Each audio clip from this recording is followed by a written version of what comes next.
Se você está gostando do nosso conteúdo, se inscreva no canal e deixe o like. E não se esqueça de comentar no vídeo de que cidade você está nos assistindo, para assim a gente saber até onde o nosso vídeo está chegando. E agora, vamos ao relato de hoje.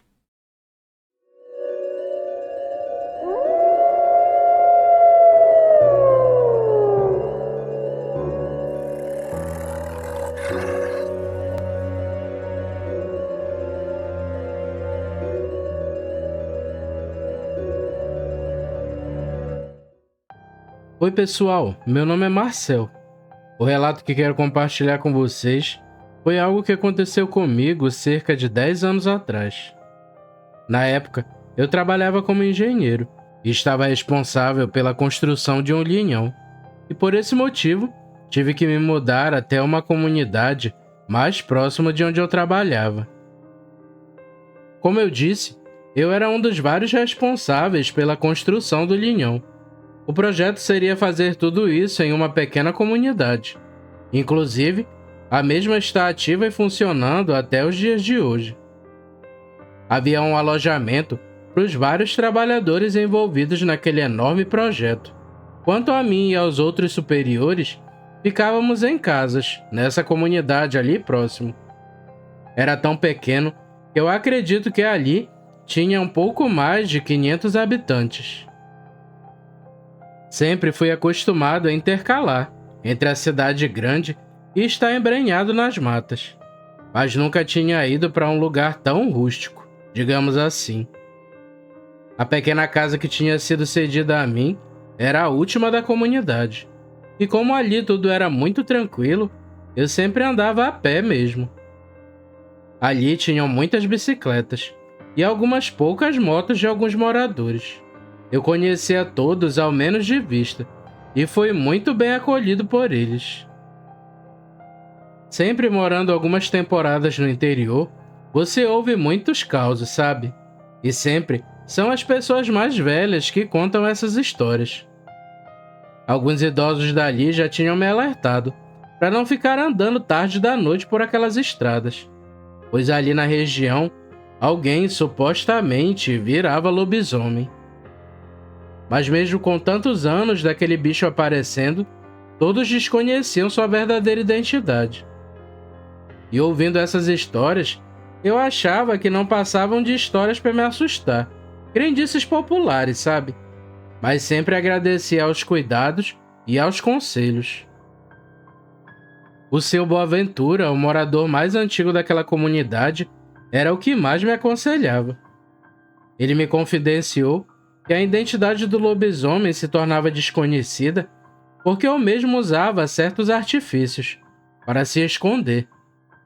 Era como se ele ficasse invisível e só aparecia quando bem queria, ou quando ia atacar alguém ou algum local. Ele até me ensinou um truque, que caso em alguma noite eu tivesse a intuição de estar sendo seguido, eu deveria ficar em pé e me abaixar olhando por entre as pernas. O seu Boaventura disse que esse era um método antigo que um amigo indígena tinha ensinado a ele. E caso algo sobrenatural estivesse me seguindo e se ocultando, naquele momento ele perderia seus poderes e seria visto por mim. Ouvindo seus conselhos, eu pensava que isso era uma simples superstição, mas ficou por isso mesmo aquela conversa. E como sempre, eu agradeci. Já estava morando há uns 3 meses naquela comunidade, e confesso que durante algumas noites eu escutava alguns barulhos estranhos. Mas eu ignorava. Quem vive em locais isolados sabe que as aves e até alguns animais selvagens fazem barulhos nada convencionais, e muitas vezes assustadores. Eu me recordo que na pequena praça da comunidade tinham vários cães de rua. Caramelos. Sabe o cachorro vira-lata caramelo?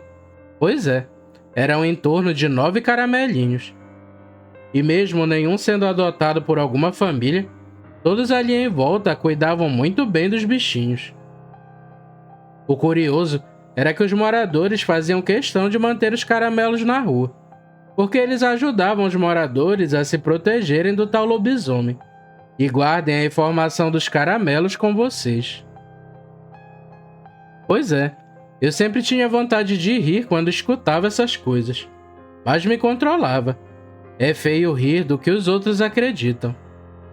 Até que chegou um ponto em que eu vi com meus próprios olhos a tal criatura.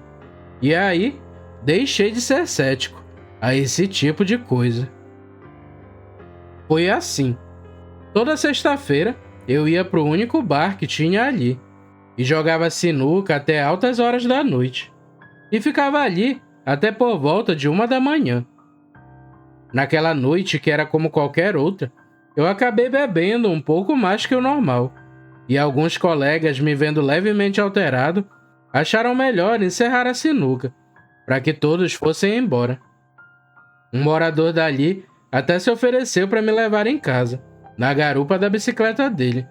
Mas, educadamente, neguei sua gentileza. Eu já estava morando há meses ali, e graças a Deus, nada de ruim tinha acontecido comigo. O local era perto, cerca de uns 30 minutos de caminhada. Então, como em todas as noites anteriores, aquela não seria diferente. Os outros foram na direção oposta à minha. Nos despedimos e eu segui o meu caminho. O céu estava limpo e a lua brilhava com intensidade. Enquanto andava, eu até me senti melhor, já que o efeito da cerveja estava passando. Nisso que eu comecei a me sentir melhor, estranhamente, tive a sensação de estar sendo observado. Na verdade, a sensação de estar sendo seguido, o que para mim foi algo muito estranho. Eu andava e olhava para trás, mas não via nada. Mesmo estando um pouco bêbado, eu me recordei dos conselhos do velho Boaventura.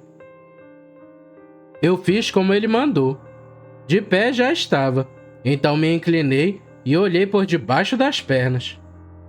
Ao fazer isso, não sei se foi o meu maior erro ou acerto, mas eu vi que não estava alucinando e realmente estava sendo seguido. Mais ou menos a uns 50 metros de distância, tinha algo agachado, como se estivesse se ocultando nas sombras. Os olhos daquilo brilhavam no escuro, e ele me observava intensamente.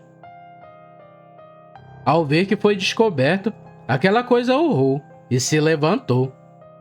Na mesma hora, eu saí da posição que estava, e por um instante eu fiquei paralisado de medo, ao ver a aberração que estava atrás de mim.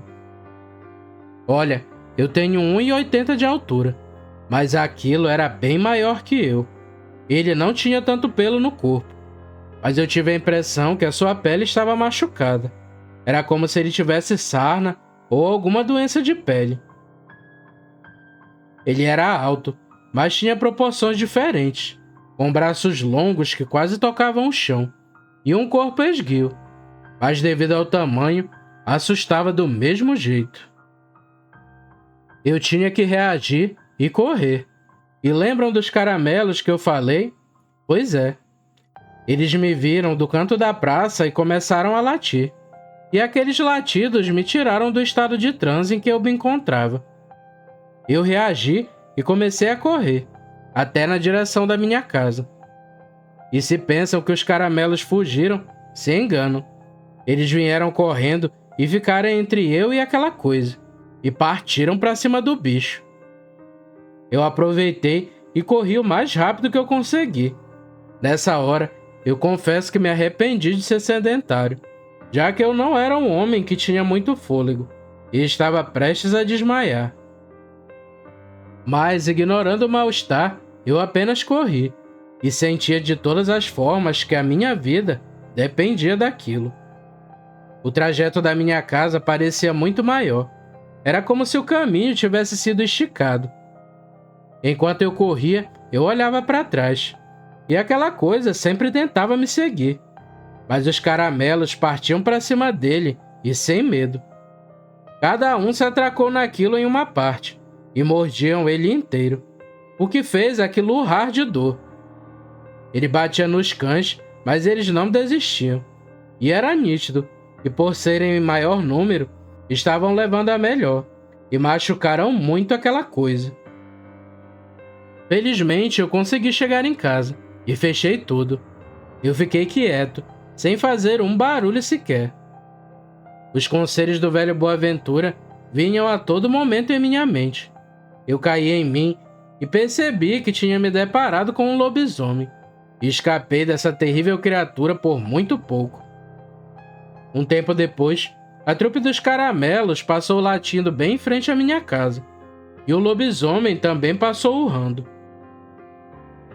Se o lobisomem me seguiu ou não, eu não sei, mas ele entrou matar dentro, e os caramelos pararam de latir. No dia seguinte, eu ainda estava aflito, e fui até a casa do seu Boaventura. Quando ele me viu, logo entendeu a minha situação. Ele ficou aliviado por me ver, e gentilmente me escutou. Eu contei a ele o que havia acontecido na noite anterior, e que se não fosse seus conselhos, eu nem sei o que seria de mim. Depois desse susto, mesmo sendo difícil, eu continuei com a minha vida. Quanto aos caramelos, nenhum deles foi machucado pelo lobisomem. Todos permaneceram vivos e bem.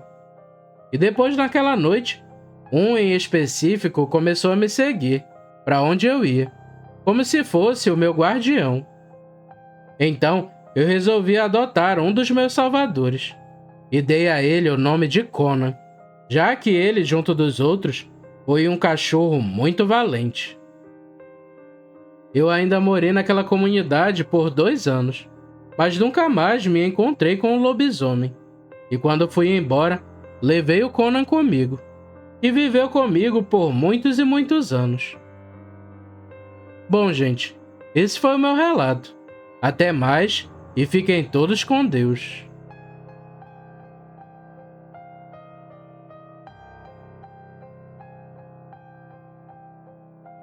Se você gostou do vídeo, não se esqueça de se inscrever no canal e deixar o like. É um pequeno gesto para você, mas uma grande ajuda pra gente. Nos vemos no próximo vídeo, pessoal. Fiquem com Deus e tchau!